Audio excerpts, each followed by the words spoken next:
Good morning dear students. आज हम लोग पढ़ेंगे फ्यूचर इंडेफिनिट टेंस। इसके पहले हम लोग प्रेजेंट इंडेफिनिट और पास्ट इंडेफिनिट देख चुके हैं।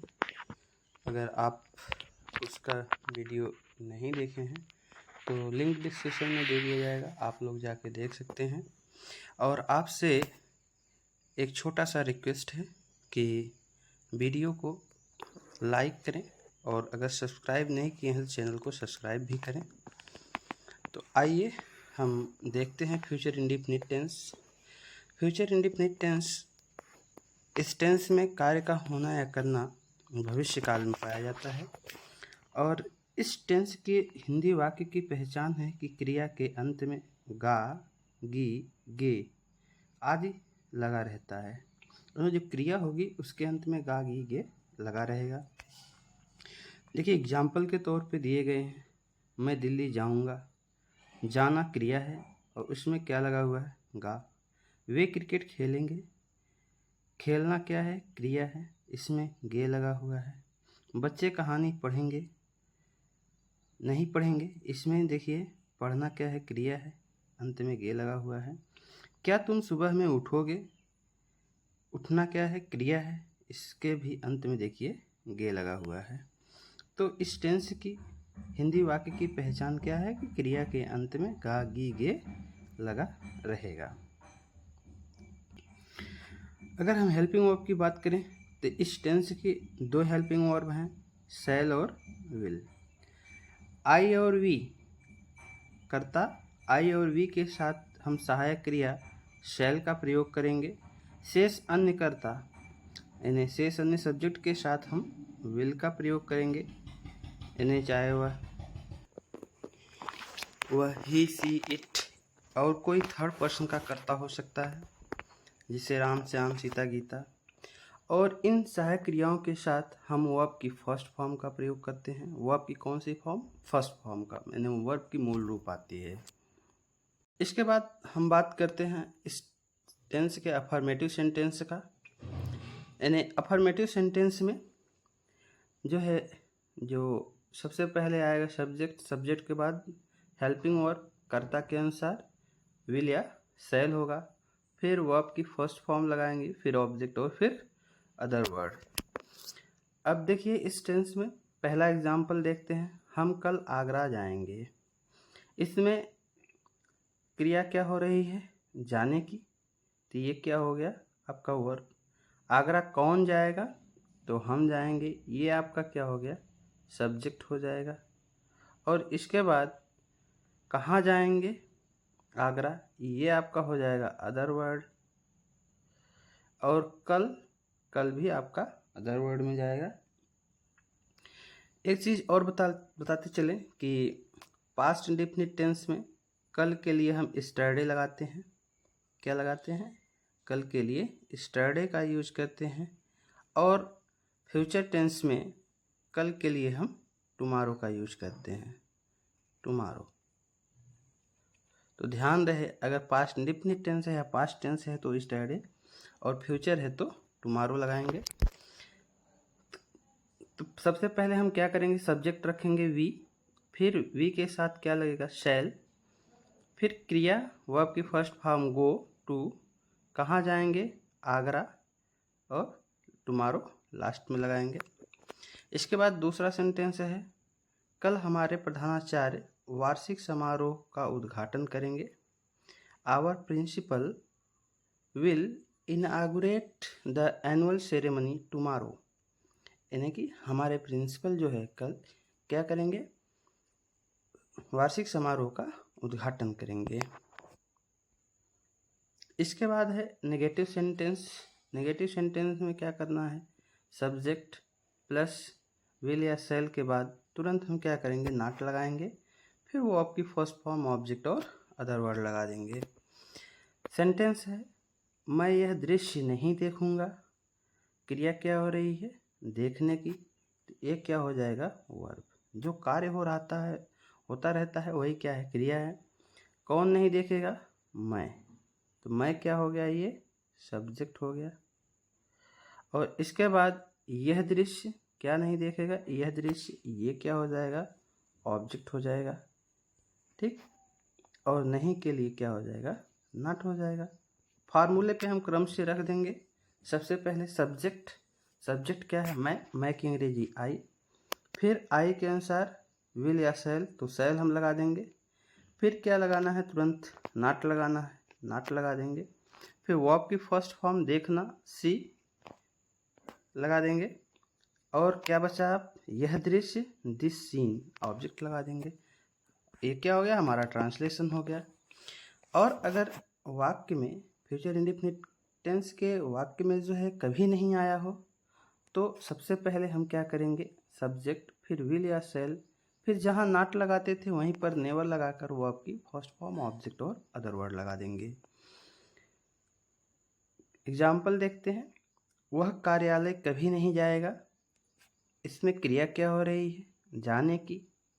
सब्जेक्ट कौन है, वह क्या है, सब्जेक्ट। कहाँ नहीं जाएगा, ये क्या कहाँ जाएगा, अदर वर्ड में। कभी नहीं का क्या हो जाएगा, नेवर। अब हम क्या करेंगे, फार्मूले पर रख देंगे। पहले सब्जेक्ट ही, फिर ही के अनुसार सहायक क्रिया विल, फिर कभी नहीं के लिए नेवर, फिर वर्ब की फर्स्ट फॉर्म गो मीन्स जाना, गो टू कहाँ, कार्यालय, गो टू द ऑफिस। ये क्या हो जाएगा, एक चीज़ ध्यान दीजिए कि कभी नहीं आने पर हमको सिर्फ और सिर्फ नेवर लगाना है, नॉट का प्रयोग नहीं करना है। ये गलती कभी मत करिएगा। इसके बाद आता है इंट्रोगेटिव सेंटेंस। इंट्रोगेटिव सेंटेंस में ऐसा वाक्य जिसमें हिंदी वाक्य के प्रारंभ में क्या आता है, तो हम क्या करते हैं, सब्जेक्ट के अनुसार सहायक क्रिया विल या शैल को पहले लगाएंगे, फिर सब्जेक्ट, फिर वर्ब की फर्स्ट फॉर्म ऑब्जेक्ट और अदर वर्ड लगा देंगे। जैसे एग्जाम्पल है, क्या तुम पानी पियोगे, तो इसमें वर्ब क्या है, पीना, और सब्जेक्ट क्या है, यू, तुम, और ऑब्जेक्ट क्या है, पानी। तो अब हम क्या करेंगे, सब्जेक्ट यू है तो यू के अनुसार सबसे पहले क्या लगाएंगे, सहायक क्रिया विल, फिर कर्ता यू, फिर पीने की अंग्रेजी ड्रिंक, और फिर वाटर लगा देंगे। ये क्या हुआ, हमारा ट्रांसलेशन हो गया। दूसरा सेंटेंस, अगर हिंदी वाक्य के प्रारंभ में क्या ना आकर, क्वेश्चन वर्ड प्रारंभ में ना आकर बीच में आए, तब क्या करेंगे, तब जो है सबसे पहले क्वेश्चन वर्ड की अंग्रेजी लगाएंगे, फिर कर्ता के अनुसार विल या शैल, फिर कर्ता, फिर वर्ब की फर्स्ट फॉर्म ऑब्जेक्ट और अदर वर्ड लगाएंगे। तो आइए करके देखते हैं। तुम दुकान कब बंद करोगे, तो अब देखिए कब बंद करोगे, तोड़िए इस सेंटेंस को।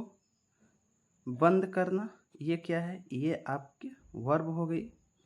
कौन बंद करेगा, तुम क्या हो गया, सब्जेक्ट हो गया। क्या बंद करेगा, दुकान, दुकान क्या हो गया, ऑब्जेक्ट हो गया। इसके बाद ये कब क्या है, कब जो है क्वेश्चन वर्ड है, यही है जो प्रश्न पूछने का काम कर रहा है, यही वो वर्ड है। तो सबसे पहले कब की अंग्रेजी हमको लगानी है, व्हेन। फिर कर्ता यू है, यू के अनुसार सहायक क्रिया विल, फिर यू, फिर वो आपकी फर्स्ट फॉर्म क्लोज, फिर ऑब्जेक्ट लगा देना है close the shop, when will you close the shop. इसके बाद जो है कि इंट्रोगेटिव सेंटेंस का तीसरा सेंटेंस जो है जिसमें क्वेश्चन वर्ड के साथ साथ नाउन आता है, तो उसमें क्या करेंगे, पहले क्वेश्चन वर्ड, फिर उससे संबंधित नाउन, फिर सब्जेक्ट के अनुसार सहायक क्रिया विल या शैल, फिर सब्जेक्ट, फिर वर्ब की फर्स्ट फॉर्म ऑब्जेक्ट और अदर वर्ड लगाएंगे। जैसे एग्जाम्पल है, तुम कितने घंटे पढ़ोगे। अब देखिए इसमें वर्ब क्या है, पढ़ना, वर्ब क्या है, पढ़ना, और सब्जेक्ट क्या है, कौन पढ़ेगा, तुम, यू क्या हो गया, ये आपका सब्जेक्ट हो गया। कितने, कितने क्या है, ये है क्वेश्चन वर्ड, और घंटे क्या होगा, ये घंटे जो है उससे संबंधित नाउन है, यानी कि क्वेश्चन वर्ड और जो है उससे संबंधित जो नाउन है दोनों एक साथ आएंगे। तो ट्रांसलेशन करके देखते हैं। पहले क्वेश्चन वर्ड कितने की अंग्रेजी हाउ मेनी, फिर उससे संबंधित noun hours, how many hours, फिर सब्जेक्ट यू है, यू के अनुसार सहायक क्रिया क्या लगेगी, विल, फिर you read, how many hours will you read, ये ट्रांसलेशन हो जाएगा। और अगर इंट्रोगेटिव सेंटेंस में सब्जेक्ट हु आए तब क्या करेंगे, तब जो है हम जानते हैं कि हु जो है कर्ता और क्वेश्चन वर्ड दोनों का काम करता है, तो इसका जो ट्रांसलेशन होगा वह अफर्मेटिव सेंटेंस की तरह होगा, यानी कि पहले हु, फिर सहायक क्रिया विल लगाएंगे, यहाँ सेल तो आएगी नहीं तो विल लगाएंगे, फिर वो आपकी फर्स्ट फॉर्म ऑब्जेक्ट और अदर वर्ड लगा देंगे, तो क्या हो जाएगा, हु विल कॉल यू, तुम्हें कौन बुलाएगा, हु, पहले कौन की अंग्रेजी हु, फिर सहायक क्रिया विल कॉल यू, तुम्हें कौन बुलाएगा, ये हमारा ट्रांसलेशन हो। आइए 7वां सेंटेंस देखते हैं, interrogative negative sentence. Interrogative negative sentence में जो है हमको कुछ नहीं करना होता, पहले भी बता चुके हैं कि इंट्रोगेटिव नेगेटिव सेंटेंस में जितने भी इंट्रोगेटिव नेगेटिव सेंटेंस होंगे उनका अनुवाद जो है इंट्रोगेटिव सेंटेंस की ही तरह होगा, सिर्फ हमको क्या करना है, सब्जेक्ट के बाद नॉट और लगा देना है। तो अगर हिंदी वाक्य प्रारंभ में क्या आएगा, देखिए अंतर कुछ नहीं है, पहले क्या करेंगे, सहायक क्रिया विल या सेल, फिर सब्जेक्ट के बाद सिर्फ नॉट और जोड़ेंगे, बाकी क्या होगी, वो आपकी first form object other word सब कुछ वही रहेगा। क्या तुम मेरी सहायता नहीं करोगे, will you not help me, ये क्या हो जाएगा, एग्जाम्पल हो जाएगा। इसके बाद देखिए अगर क्वेश्चन वर्ड बीच में आएगा तब क्या करेंगे, पहले क्वेश्चन वर्ड, फिर सहायक क्रिया विल या सेल, फिर सब्जेक्ट, फिर क्या करेंगे, सब्जेक्ट के बाद ही हम क्या करेंगे, नॉट लगा देंगे, वो आपकी फर्स्ट फॉर्म ऑब्जेक्ट हो जाएगा। जैसे रवि इस परीक्षा में क्यों नहीं उत्तीर्ण होगा, why will Ravi not pass in this examination, ये क्या हो गया, ट्रांसलेशन हो गया, कुछ नहीं करना है, जैसे हम पहले तोड़ के बताए हैं वैसे ही तोड़ के आप करिएगा, आराम से हो जाएगा। इसके बाद कितना कितने वाला अगर सेंटेंस आए या कौन सी, तो क्या करेंगे, सेम उसी तरह करेंगे जैसे पहले करते आए हैं। तो हम जो है इसमें क्वेश्चन वर्ड, नाउन, सहायक क्रिया, फिर सब्जेक्ट के बाद हमको क्या करना है, निगेटिव हो गया है तो नॉट और जोड़ देंगे, बाकी सब कुछ वो आपकी फर्स्ट फॉर्म ऑब्जेक्ट ठीक वैसे ही रहेगा। वह कितने दिन स्कूल नहीं आएगा, यहाँ वर्ब क्या है, आना, तोड़ दीजिए, वर्ब क्या है, आना, कौन नहीं आएगा, वह क्या हो गया, ये आपका सब्जेक्ट हो गया। और इसके बाद कितने दिन, कितने क्या है, ये आपका क्वेश्चन वर्ड है, ये जो है क्वेश्चन वर्ड हो गया। और इसके बाद दिन क्या है, क्वेश्चन वर्ड से संबंधित नाउन है। स्कूल कहाँ नहीं आएगा, स्कूल क्या है, ये आपका अदर वर्ड में जाएगा, और नहीं के लिए नॉट हो जाएगा। रखिए फॉर्मूले पर, कितने की अंग्रेजी सबसे पहले लगाएंगे, क्वेश्चन वर्ड, हाउ मेनी, फिर उससे संबंधित noun days, how many days, फिर सहायक क्रिया, कर्ता के अनुसार सहायक क्रिया विल या सेल, ही यहाँ क्या है, करता है तो ही के अनुसार विल हो जाएगा, फिर सब्जेक्ट ही, फिर क्या करना है, नेगेटिव है नॉट, सब्जेक्ट के बाद नॉट लगा देंगे, फिर वो आपकी first form come to school, translation हो गया। और अगर कौन वाला सेंटेंस है और वह निगेटिव है तब क्या करेंगे, सिंपल सी बात है, जैसे निगेटिव सेंटेंस हम करते आए हैं वैसे ही करेंगे, सहायक क्रिया के तुरंत बाद नॉट लगा देंगे, तो यहाँ क्या हो जाएगा, हु, इसके बाद विल, फिर नॉट, फिर वो आपकी कौन सी फॉर्म हो जाएगी, फर्स्ट फॉर्म हो जाएगी, फिर ऑब्जेक्ट, फिर अदर वर्ड हो जाएगा। तो देखिए चोर कौन पकड़ेगा, तो कौन क्या है, सब्जेक्ट है हु, सब्जेक्ट के अनुसार फिर विल, कैच मीन्स पकड़ना, catch the thief, who will catch the thief.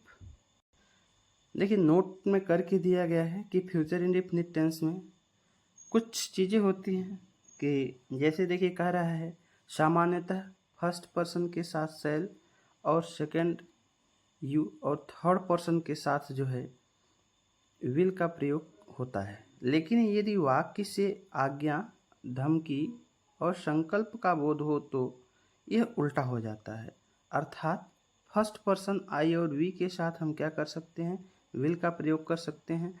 Second person you और third person he see it they के साथ हम जो है शैल का प्रयोग कर सकते हैं।